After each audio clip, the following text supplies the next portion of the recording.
3 days into the 11th month of the year, you found CNN Student News. I'm Carl Azuz at the CNN Center. First up, U.S. President Barack Obama wants changes made to America's criminal justice system.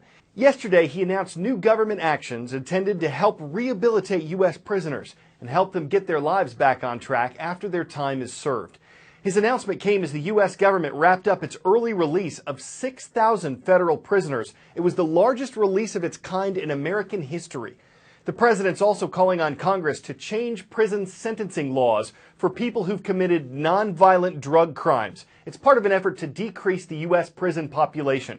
His actions come at a time when the use of certain drugs, especially heroin, has increased in recent years.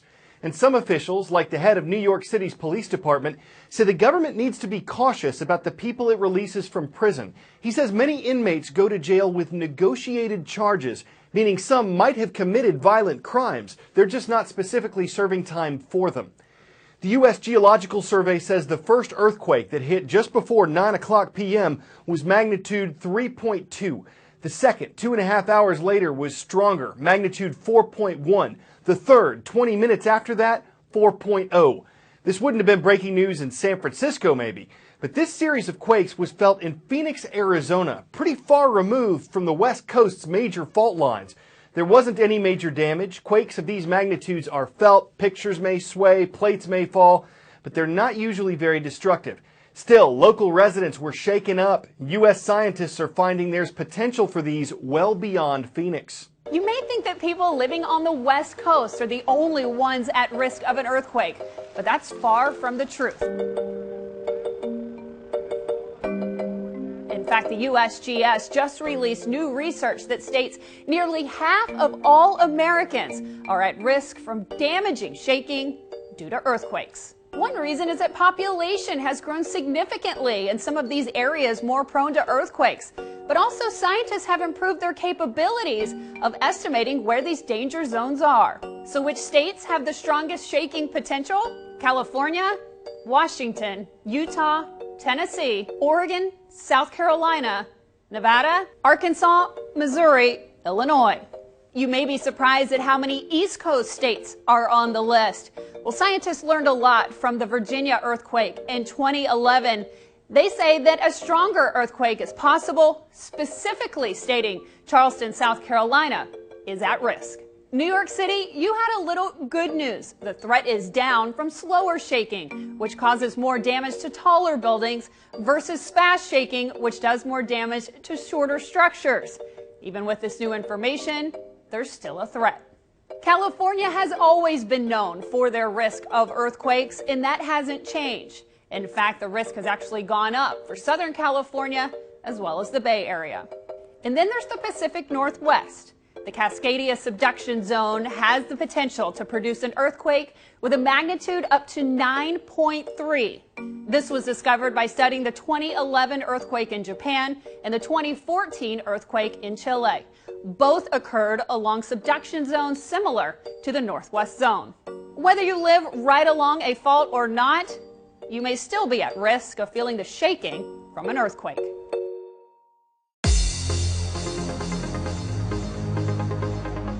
Not all journalists disclose their sources, but we do on our roll call. Each day's transcript page at cnnstudentnews.com. Essex Middle School knows about this. Great to see the Eagles today from Essex, Vermont. How about Fairfield Area High School? It's always nighttime, y'all, in Fairfield, Pennsylvania. And from the capital of Turkey, that's Ankara, we heard from Guchaj High School yesterday. Thank you for watching. In northwestern Iraq, a battle is looming. There's a town there called Sinjar. It's not far from the Iraqi border with Syria. And in August of last year, Sinjar was overrun by the ISIS terrorist group. It's an important strategic location because it sits between Mosul, an ISIS-controlled city in Iraq, and Raqqa, an ISIS-controlled city in Syria. But Kurdish Peshmerga forces, who've been battling ISIS in a number of places in the Middle East, are getting ready to take Sinjar back. And they've enlisted the help of about 5,000 Yazidis. They're a religious minority group that's been an ongoing target for ISIS. ISIS view one religious group in particular as infidels. They have a great deal of hatred for a religious group called the Yazidis. ISIS has worked deliberately to enslave, capture, and to kill members of the Yazidi religious faith. They don't consider them to be a religion of the book. ISIS actually has more respect for Christians and Jews because the Quran recognizes those religions as being precursors of Islam. These are the people of Sinjar now. These are the Yazidis out here. As ISIS moved forward, one of the areas they moved into was Sinjar, that had hundreds of thousands of members of the Yazidi faith living in it. And those people were particularly terrified. We're flying over ISIS front lines right now. There have been accounts gathered by Yazidi activists that perhaps more than 3,000 Yazidi men and boys were executed in various massacres by ISIS. ISIS also took thousands of people hostage, and many of these people are women and girls. According to Yazidi activists that I've talked to, many of the children were forced to attend Islamic schools and begin Muslim prayers 5 times a day. As some Yazidi activists have put it, ISIS is bringing back practices of slavery to the modern day era, and they've imposed this modern day slavery on some of these innocent Yazidi civilians now for more than a year. Here's what investigators know about Kogalamavia Flight 9268 that crashed in part of Egypt's Sinai Peninsula Saturday. It was cruising at more than 30,000 feet when it disappeared from radar. It was about 23 minutes into its flight from Egypt to Russia. It broke into pieces before it hit the ground. A Kogalamavia executive said yesterday that the only reasonable explanation for the crash was an external influence. He didn't explain what that meant. But other officials say it's too early to know for sure what happened. They have recovered and they're decoding the plane's flight and voice data recorders. Following a plane crash, the search for survivors always comes first. But just as important is the search for answers, the why and the how. Often those answers are found in the black box. Since the 60s, all commercial airplanes have been required to have one on board.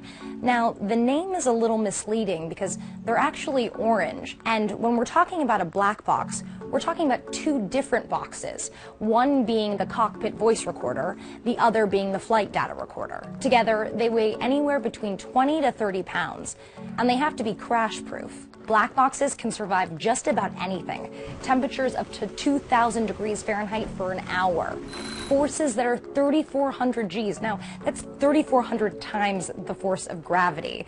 They're waterproof, and they can save recorded data for 2 years. And it's a lot of data. The cockpit voice recorder records the crew's conversation and background noise. By listening to the ambient sounds in a cockpit before a crash, experts can determine if a stall took place, the RPMs of the engine, and the speed at which the plane was traveling. When these sounds are cross-referenced with ground control conversations, they can even help searchers locate a crash site. Then there's the flight data recorder. It gathers 25 hours of technical data from airplane sensors, recording several thousand discrete pieces of information. Data about the airspeed, altitude, pitch, acceleration, roll, fuel, and the list goes on and on.